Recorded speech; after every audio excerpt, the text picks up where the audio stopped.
Hi అండి. అందరికీ నమస్తే. Welcome back to my channel. ఇక మనకి అతి పెద్ద పండుగ రాబోతోంది. భోగి, సంక్రాంతి, కనుమలతో ఎంతో ఆనందంగా కుటుంబ సభ్యులందరితో కలిసి జరుపుకునే అతి పెద్ద పండుగే మనకి సంక్రాంతి. మరి 2024వ సంవత్సరంలో ఈ సంక్రాంతి ఏ తేదీల్లో వచ్చింది? భోగి స్నానానికి ఉన్న విశిష్టత ఏంటి? ఆ భోగి స్నానాన్ని ఎందుకు, ఎలా చేయాలి? భోగి మంటల విశిష్టత ఏమిటి? పిల్లలకు అసలు భోగి పళ్ళు ఎందుకు పోస్తారు? ఎలా పోయాలి? ఇవన్నీ కూడా నేను పూర్తి వివరాలతో ఈ వీడియోని షేర్ చేస్తున్నాను. ఎక్కడా కూడా స్కిప్ చేయకుండా చూస్తారని అనుకుంటున్నాను. ఇక వీడియోలోకి వెళ్ళిపోదాం. మనకి సంక్రాంతి 2024వ సంవత్సరంలో జనవరి 14న భోగితో మొదలవుతోంది. ఆదివారం నాడు జనవరి 14 మొదటి రోజు భోగి, జనవరి 15 సోమవారం సంక్రాంతి, జనవరి 16 మంగళవారం కనుమ, 17వ తారీఖు బుధవారం ముక్కనుమ అంటారు. ఇలా 4 రోజుల పండగగా ఈ భోగిని జరుపుకుంటాం. ఈ సంక్రాంతిని జరుపుకుంటాం. సంక్రాంతి, భోగి పండుగలు అనగానే గొబ్బెమ్మలు, గాలిపటాలు, హరిదాసు, బసవన్న, భోగి మంటలు, భోగి స్నానం, పిల్లలకు భోగి పళ్ళు పోయటం, ఎంతో అందంగా వేసుకునే రంగవల్లికలు అంటే ఇంటి ముందుని అలంకరించుకునేట్టుగా చక్కగా కలర్స్తో ముగ్గులు వేసుకోవటం, ఈ రేగిపళ్ళు, భోగి మంటలు ఇవన్నీ కూడా సంక్రాంతికి మనకు గుర్తొస్తూ ఉంటాయి. మరి సంక్రాంతి జరుపుకునే ముందు మొదటి రోజు భోగిని జరుపుకుంటాం. ఇంటి ముందు ఈ విధంగా భోగి కుండలు వేసి పిల్లలకు భోగి పళ్ళను పోసి దిష్టి తీస్తూ కూడా వాళ్ళకి హారతి ఇస్తూ భోగి పళ్ళను పోసుకుంటూ ఉంటాం. ఇంట్లో చాలామంది బొమ్మల కొలువును కూడా పెట్టుకుంటూ ఉంటారు. ఒకవేళ మీకు బొమ్మల కొలువు లేకపోతే ఏ విధంగా భోగి పళ్ళను పోసుకోవాలో కూడా ఈ వీడియోలో షేర్ చేస్తాను. మరి ఇంటింటికి తిరిగి అలరించే బసవన్నలు, వారితో పాటు చక్కగా పాటలు పాడుతూ కూడా తిరిగే హరిదాసులు, బసవన్నతో పాటు ఉండే మనుషులు, వీళ్ళందరూ కూడా మనల్ని సంక్రాంతికి ఎంతో అలరిస్తూ ఉంటారు. ఇంటింటికి కూడా బసవన్నని ఆడిస్తూ మనం ఇచ్చే కానుకని తీసుకుంటూ కూడా వాళ్ళు ఎంతో సంతోషిస్తూ ఉంటారు. అలాగే అందరం కూడా భోగి మంటలను వేస్తూ ఉంటాం. అందరం కూడా ఒక చోట ఉంటూ ఆ భోగి మంటల చుట్టూ ఎంజాయ్ చేస్తూ కూడా ఆ భోగి మంటల్ని వేసుకుంటూ ఉంటాం. అసలు భోగి మంటలు ఎందుకు వేస్తారు అని అంటే, మన ఇంట్లో ఉండే పాత వస్తువులతో అలాగే కొన్ని చెక్క వస్తువులతో కూడా కర్రల్ని వీటిని పెట్టి భోగి మంటలు వేస్తూ ఉంటారు. కానీ ఆ భోగి మంటలు వేయటం వల్ల మనలో ఉన్న పాపాన్ని కూడా అక్కడ హరించి వేస్తుందిట. అలాగే మనలో ఉన్న ఏదైనా దోషాలు కానీ చెడు అలవాట్లు కానీ ఉంటే ఆ మంటలోనే అంటే అగ్నిలోనే కాలిపోయి అందరం కూడా శుచిగా శుభ్రతగా అయ్యి మళ్ళీ మంచి మనసుతో కొత్త జీవితాన్ని మొదలు పెడతామని అంటూ ఉంటారు. అందుకనే మనకున్న దిష్టి కూడా ఆ మంటలోనే కాలిపోతుందిట. అందుకనే భోగి మంటలు తప్పనిసరిగా వేస్తూ ఉంటారు. అందరూ కూడా కలిసి అక్కడ ఉండటం వల్ల ఒక సమైక్యత, అందరం కలిసి ఆ పండుగను చేసుకుంటున్నట్టుగా గుర్తుగా కూడా భోగి మంటలను వేసుకుంటూ ఉంటాం. అలాగే ఇంటి ముందు గొబ్బెమ్మలను తప్పనిసరిగా పెడుతూ ఉంటాం. ఈ ధనుర్మాసం మొత్తం కూడా మనం ముగ్గులు పెడుతూ ఉంటాము. భోగి, సంక్రాంతి అనగానే భోగి కుండలు వేసి ఈ విధంగా గొబ్బెమ్మలను ముగ్గులు మధ్యలో పెట్టి అలంకరించి చక్కగా ఆడపిల్లలు అలంకరించుకొని ఈ గొబ్బెమ్మల చుట్టూ కూడా ఈ విధంగా చక్కగా తిరుగుతూ వాళ్ళు పాటలు పాడుకుంటూ కూడా గొబ్బెమ్మల గురించి ఎంతో ఆనందంగా పండగని జరుపుకుంటూ ఉంటారు. ఇటువంటి సాంప్రదాయాలు ఇంకా మన తెలుగు కుటుంబాలన్నీ కూడా పాటిస్తూనే ఉన్నాయి. ఇవన్నీ కూడా మీకు ఒకసారి గుర్తు చేసి మీరు నెమరు వేసుకునేలాగా చేద్దామని ఇక్కడ నా అక్క కూతురు అంటే మా సిస్టర్ వాళ్ళ పాప వాళ్ళ ఫ్రెండ్స్ తిరుగుతుంటే ఈ చిన్న వీడియో కూడా మీకు షేర్ చేశాను. ఇలా ఇంకా కొంతమంది పల్లెటూళ్ళలోనే కాదండి, సిటీస్లో కూడా కొంతమంది ఆడపిల్లల చేత ఈ విధంగా చేయిస్తూ కూడా చక్కగా ఎంజాయ్ చేస్తున్నారు. ఈ సాంప్రదాయాన్ని ఇంకా పాటించాలి అని నేను కూడా మనస్ఫూర్తిగా కోరుకుంటున్నాను. సూర్యుడు మకర రాశిలోకి ప్రవేశించగానే ఈ మకర సంక్రమణం జరుగుతుంది. ఆ రోజునే మనం మకర సంక్రాంతిగా జరుపుకుంటాం. మరి సూర్యుని కాలమానం ప్రకారం ఎప్పుడైతే మకర రాశిలోకి ప్రవేశిస్తాడో ఆ రోజు మకర సంక్రాంతి కాబట్టి అదే మనకి అతిపెద్ద పండుగ. అలాగే భోగి మంటల గురించి తెలుసుకున్నాం కదా. భోగి స్నానం, భోగి మంటలు ఏవైతే పెడతారో వాటి మీద కొంత చల్లారిన తర్వాత నీటిని కాస్తూ ఉంటారు గిన్నెలతో. ఆ నీటిని అనేది ఎవరైతే ఉన్నామో ఇంట్లో కుటుంబ సభ్యులందరం కూడా ఆ నీటిని పోసుకుంటే కనుక మనకున్న దిష్టి పోతుందిట. అలాగే ఒకవేళ మీకు ఎక్కువ నీటిని కాచుకోలేకపోతే కనుక ఒకసారి కొంచెం కాచుకున్న నీటిని కూడా భోగి స్నానం ఎలా చేయాలి అని అంటే, ఆ కాచుకున్న నీటిని మామూలు వాటర్తో మనం విడిగా పోసుకునే వాటర్లో కొంచెం కొంచెంగా కలుపుకొని ఇంట్లో కుటుంబ సభ్యులందరూ కూడా ఆ భోగి స్నానాన్ని చేస్తే కనుక వాళ్ళకు ఉన్న దిష్టి పోతుందిట. ఎందుకంటే ఆ భోగి స్నానం చేసేటప్పుడు ఆ భోగి మంటలు వేసుకున్న నీటిని కలుపుకుంటాం కనుక ఎటువంటి దిష్టి ఉన్నా కూడా పోయి వీళ్ళకి మంచి ఆరోగ్యం కలుగుతుంది. ఆ భోగి నీటితో స్నానం చేస్తే ఆరోగ్యం కలుగుతుందని చెప్తారు. ఇక గుర్తొచ్చేది గాలిపటాలు. అందరూ కూడా కలిసి ఎగరవేస్తూ గాలిపటాలతో ఎంజాయ్ చేస్తూ ఉంటారు. బొమ్మల కొలువు పెట్టుకున్న వాళ్ళైతే కనుక తప్పనిసరిగా ఈ గాలిపటాలను కూడా అలంకరించుకుంటారు. ఇక మనకి భోగి రోజే మనం చేయవలసింది గోదాదేవి కళ్యాణం. అమ్మవారిని స్వామివారి కాచాయని వ్రతాన్ని అమ్మవారు చేసి సాక్షాత్తు శ్రీరంగనాథునే పతిగా పొందింది. అటువంటిగా ఆ రోజు అమ్మవారికి గోదాదేవి కళ్యాణం అనేది భోగి రోజు చేస్తారు. ఆ రోజుతో మనకి ముగుస్తుంది.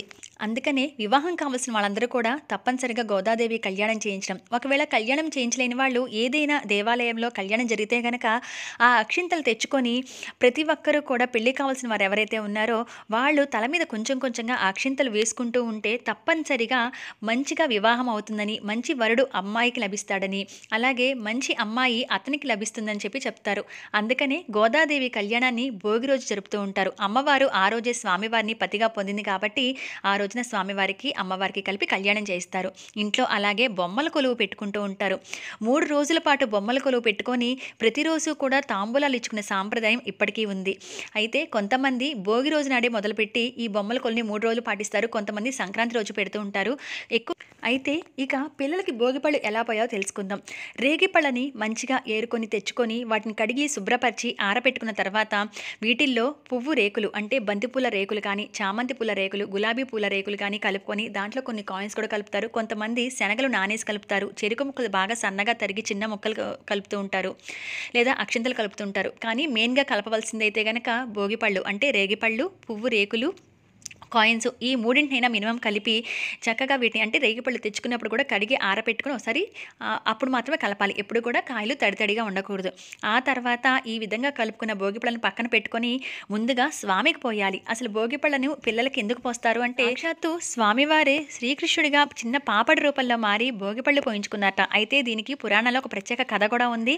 నేను అయితే ఆల్రెడీ ఆ కథను వివరిస్తూ అసలు మన పిల్లలకి ఎందుకు పోయాలి అని నేను ఒక వీడియో ఆల్రెడీ పెట్టున్నానండి. అక్కడ ఒకసారి చెక్ చేయండి. ఆ వీడియో మీకు కావాలి అనుకున్న వాళ్ళు నేను పూర్తిగా అసలు భోగిపళ్ళు ఎలా పోయాలో ఆ వీడియో కూడా నేను ఒకసారి చూపించాను. అయితే భోగిపళ్ళు పోసేవాళ్ళు ముందుగా కృష్ణుల వారికి స్వామివారికి కూడా బొట్టు పెట్టి చక్కగా స్వామివారికి దీపాన్ని చూపించి ధూపాన్ని చూపించి ఆ తర్వాత ఏవైతే భోగిపళ్ళను మనం కలుపుకొని ఉంచుకున్నామో వాటిని 3 సార్లు కూడా స్వామివారి చుట్టూ తిప్పుతూ కూడా ముందు స్వామికే పోయాలి. అంటే ఆయన కృష్ణుడి రూపంలో చిన్న పాపడి రూపంలో పోయించుకున్నారు కనుక మన పిల్లల్ని కూడా ఆ కృష్ణ స్వరూపాలను భావించి ముందుగా స్వామివారికి పోసిన తర్వాత మన పిల్లలకి ఇంట్లో ముందుగా తల్లి ఆ తర్వాత తండ్రి ఇంట్లో పెద్దవాళ్ళు ఎవరైతే ఉంటారో వాళ్ళందరూ కూడా ఈ భోగిపళ్ళని పిల్లలకి పోయాలి. అయితే ఒకవేళ మీ దగ్గర బొమ్మల కొలువు పెట్టుకునే ఆనవాయితీ లేకపోయినా, కృష్ణుని విగ్రహం లేకపోయినా మీరు ఎక్కడైతే నిత్య పూజ చేసుకునే చోట చేస్తారో అక్కడ ఈ విధంగా చక్కగా అందంగా అలంకరించుకొని ఉంటారు కదా, అక్కడైనా స్వామివారి విగ్రహాలు కానీ లేదా మీ దగ్గర ఇంట్లో రోజు పూజ చేసుకునే ఏ పటాలు ఏవైతే ఉంటాయో అక్కడైనా సరే ముందుగా పిల్లలకి పోసే ముందు అయితే కనుక మీ ఇంట్లో ముందుగా ఆ పటాలకి ఈ విధంగా భోగిపళ్ళు ఇక్కడ ఇలా డెకరేట్ చేసుకొని అందంగా దీపారాధన చేసుకుని ఉంటాం కదండి. ఆ రోజు ముఖ్యంగా అమ్మవారికి కానీ స్వామివారి చిత్రపటానికి కానీ సరే విగ్రహాలు లేకపోయినా కొత్త బొమ్మలు లేకపోయినా ఈ విధంగా దేవుడి దగ్గరైనా ముందు దేవుడికి పోసిన తర్వాత మాత్రమే మన పిల్లలకి పోస్తామన్నమాట. మన పిల్లలకి పోసే ముందు కూడా కుర్చీలో వాళ్ళని కూర్చోపెట్టి ఫేస్కి బొట్టు అనేది చక్కగా వాళ్ళకి శుభకరం కాబట్టి పెట్టి తర్వాత హారతి అనేది వాళ్ళకు కూడా చూపించి ఏవైతే భోగిపళ్ళు కలుపుకున్నామో ఆ భోగిపళ్ళని వాళ్ళ మీద పోస్తారు. అయితే ఆ భోగిపళ్ళను పోసే పద్ధతి కూడా ఉంటుంది. నేను ఒక వీడియోలో అయితే ఎలా పోయాలి, ఎలా తిప్పి పోస్తారు అనేది నేను ఆ వీడియోలో షేర్ చేశాను. ఎండ్ స్క్రీన్స్లో ఇస్తాను, ఒకసారి చెక్ చేయండి. పిల్లలకి దిష్టి పోతుంది అని అంటారు. నలుగురు కళ్ళు పడకుండా మన పిల్లలకు ఆ భోగిపళ్ళు అనేవి దిష్టి పోవడానికి బాగా పనిచేస్తాయట. అలాగే వాళ్ళకి ఆ భోగిపళ్ళు తల మీద పట్టడం వల్ల అది ప్రేరేపితమయ్యి ఆ మెదడు అనేది జ్ఞానం కలుగుతుందని చెప్తారు. అందుకని తప్పనిసరిగా పిల్లలకు భోగిపళ్ళు పోయాలి. ఎటువంటి ఆనవాయితీతో పని లేకుండా ఈ పిల్లలకి భోగిపళ్ళు అనేది పోస్తారు. అయితే చాలామందికి బొమ్మల కొలువు పెట్టుకునే ఆనవాయితీ ఉంటుంది. ఈ బొమ్మల కొలువుని ఇన్నే బొమ్మలు పెట్టాలని ఏం లేదు. మన దగ్గర ఉన్న బొమ్మలతో చక్కగా అందంగా అలంకరించుకొని మనకు వచ్చిన ఐడియాతో చక్కగా బొమ్మల కొలువు పెట్టుకోవచ్చు. ఎటువంటి ఆనవాయితీతో పని లేదండి. అందరం కూడా సంతోషంగా సంబరంగా అందరితో కలుపుకుని జరుపుకునే పండగ కాబట్టి ప్రతి ఒక్కరూ కూడా ఈ విధంగా ఓపిక ఉండాలే కానీ ఎంత అందంగా అలంకరించి ఈ బొమ్మల కొలువును ఏర్పాటు చేసుకొని పూజ అనేది చేసుకుంటారు. అలాగే పిల్లలకి భోగిపళ్ళు పోస్తారు, బొమ్మల కొలువు ఏర్పాటు చేసుకుంటారు, ముగ్గులు వేస్తారు, గొబ్బెమ్మలను ఏర్పాటు చేస్తారు. ఉదయం నుంచే భోగి మంటలతో అందరితో కలిపి జరుపుకునే పండుగ భోగి. అయితే భోగిని ఈ విధంగా జరుపుకున్న తర్వాత మనకు గుర్తొచ్చేది మరుసటి రోజు సంక్రాంతి. సంక్రాంతికి ముందు నుంచే మన ఇంటింటికి కూడా హరిదాసులు తిరుగుతూ ఉంటారు. చక్కగా ఈ విధంగా హరిదాసులు వచ్చి తెల్లవారుజాము నుంచే ఇక్కడ చూడండి, తెల్లవారుజాము నుంచే కూడా హరిదాసులు ఇంటింటికి తిరుగుతూ మనం ఇచ్చే కానుకల కోసం బియ్యం కోసం ఈ విధంగా వాళ్ళు తిరుగుతూ ఉంటారు.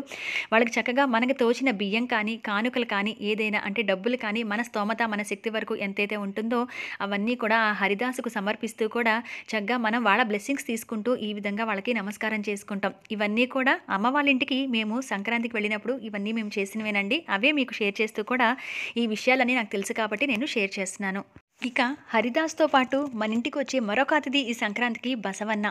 ఇంటింటికి తిరుగుతూ కూడా మనని దీవిస్తూ, వాళ్ళు చక్కగా మంచి మాటలు చెప్తూ, మంచి పాటలు పాడుతూ, మనమిచ్చే కానుకల కోసం ఎదురు చూస్తూ కూడా ఇంటింటికి ఈ బసవన్నని తిప్పుతూ ఉంటారు. అందుకనే వాళ్ళు అడిగే ప్రతి మాటకి కూడా తలూపుతూ మనందరినీ అలరించే బసవన్నకి మన తోచిన మేరకు చక్కగా ఏదైనా సమర్పించి నమస్కారం చేసుకుంటూ ఉంటాం. ఆ బసవన్న దీవిస్తే మన జీవితాల్లో కూడా ఎప్పుడు కూడా నిండుగా ఉంటుందని, అలాగే మనం అనుకున్న కోరికలు తీరుతాయని, స్వామివారి రూపంలో ఆ రోజు సంక్రాంతి రోజు మన ఇంటికి ఎప్పుడైనా బసవన్న వస్తే కనుక స్వామివారే వచ్చారని భావించే వాళ్ళు కూడా చాలామంది ఉంటూ ఉంటారు.